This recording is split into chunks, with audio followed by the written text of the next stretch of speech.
Alors bonsoir à vous les amis et bienvenue sur la chaîne du Contrebandier. Aujourd'hui on se retrouve autour de la dégustation d'un produit un petit peu particulier puisqu'il s'agit d'un Spiced Rum. Le Spiced Rum, qu'est-ce que c'est? C'est en fait une boisson spiritueuse réalisée à partir de rhum et dans lequel on a laissé infuser des épices. En l'occurrence il s'agit du Kraken. Le Kraken c'est une boisson qui a été produite sur l'île de Trinité et Tobago, donc une petite île située au large des côtes vénézuéliennes, qui a passé entre 12 et 24 mois dans des fûts de chêne en vieillissement, et dans lequel on a laissé infuser 11 épices différentes. C'est une boisson qui titre à 40 degrés d'alcool et qui a la particularité d'être souvent embouteillée dans des formats un petit peu spécifiques, un petit peu marketing aussi, pour parler franchement, qui sont censés évoquer tout simplement les tentacules d'une pieuvre à travers les anses qui sont situées sur les côtés des bouteilles. Pourquoi Kraken? Ça fait tout simplement référence à la fameuse créature mythologique dont vous avez forcément entendu parler, qui était la hantise des marins d'une époque révolue. Sans plus tarder, on est parti pour la dégustation.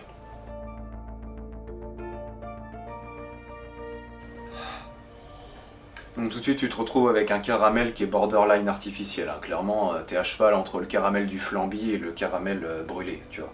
Des petits accents comme ça, pas très agréables.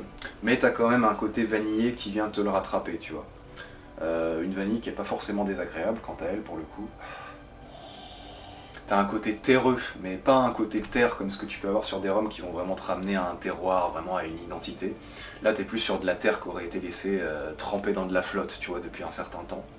Pas hyper agréable. T'as des notes de racines, des notes de tubercules, je pense à du gingembre, tu vois, mais pas forcément que du gingembre. T'as une petite fraîcheur mentholée qui t'évoque un peu l'anis ou la réglisse, j'en sais rien. Mais ouais, non, ce qui domine, c'est vraiment ce côté caramel légèrement artificiel et puis ce côté terreux, terre trempée, quoi. C'est un nez qui, en tout cas pour moi, fonctionne pas. Fonctionne vraiment pas.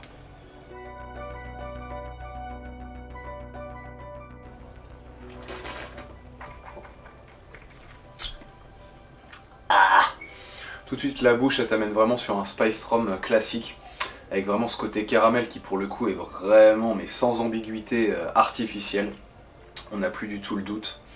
T'as un côté orange qui a surgi de nulle part vraiment. De la chair d'agrumes extrêmement douce, extrêmement sucrée, qui est pas forcément désagréable, tu vois, mais c'est juste trop sucré en fait, tu vois. C'est beaucoup trop sucré.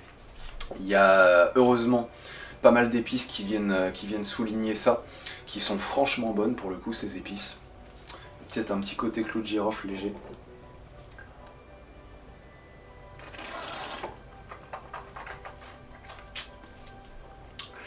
Il y a un équilibre avec le gingembre qui est assez sympa, mais vraiment moi ce qui me dérange c'est l'avalanche de sucre et le côté artificiel du caramel. Ça se limite vraiment à ça. On n'a plus du tout le côté terreux que je pouvais avoir au nez.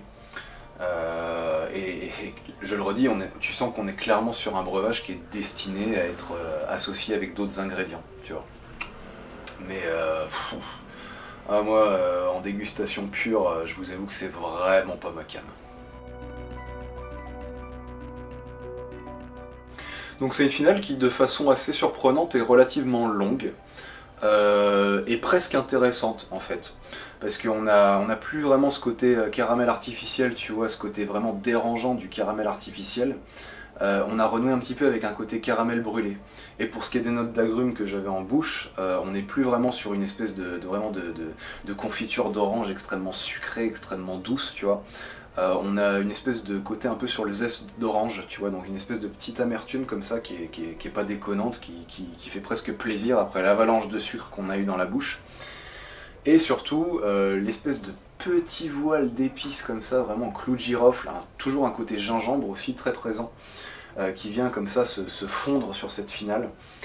Ouais, je le dis, c'est presque agréable pour le coup. C'est d'ailleurs intéressant de voir qu'il arrive à être beaucoup plus plaisant sur la finale que sur la bouche, parce que la bouche est vraiment, tu vois, c'est vraiment, c'est vraiment sale quoi. Donc en termes de prix, on est aux alentours de 28 à 32 € la bouteille de 70 centilitres.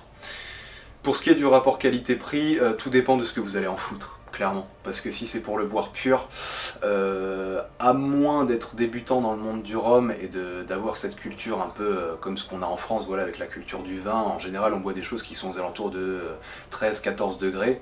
Si vous passez directement sur un rhum agricole à 55 degrés, forcément ça va vous mettre une tarte dans la gueule. Alors que ça, c'est le genre de produit qui peut très bien vous amener vers le monde du rhum en douceur. Ça a été le cas pour beaucoup de monde, moi y compris. J'ai commencé avec des spiced, généralement qui étaient mélangés avec du Coca-Cola, ce genre de choses. Maintenant, quand vous allez vraiment explorer un petit peu plus le rhum, ce sera compliqué de revenir là-dedans. C'est mon cas, voilà, c'est pas quelque chose que j'apprécie forcément. Après, pour le cocktail, je pense qu'il peut avoir de l'intérêt, mais seulement si vous arrivez à masquer vraiment ce côté caramel artificiel. C'est un breuvage qui est produit, qui est prévu d'ailleurs pour la réalisation du Dark and Stormy, qui est un cocktail à base de ginger beer et de jus de citron vert. Et ça, pour le coup, ça peut être hyper intéressant. Parce qu'il y a déjà ce côté gingembre, voilà, en bouche assez présent. Mais voilà, dans l'ensemble, je pense que je vais partir, je vais pas être trop vache quand même, je vais partir sur un 9 sur 20. Parce qu'on n'est pas sur un rhum, hein, je le redis, on est sur un spiced. C'est quelque chose dont la qualité va dépendre de ce que vous allez en foutre, je le redis clairement. Et dans la catégorie des spiced rum, c'est pas forcément celui que je préfère. Et voilà les amis, c'était le contrebandier, j'espère que cette vidéo vous a plu. N'hésitez pas à commenter, partager, liker, ça fait toujours plaisir. Puis moi de mon côté, je vous souhaite une excellente journée, une excellente soirée, peu importe l'heure à laquelle vous regardez ça, de toute façon c'est pareil. Puis je vous dis à très vite. Ciao!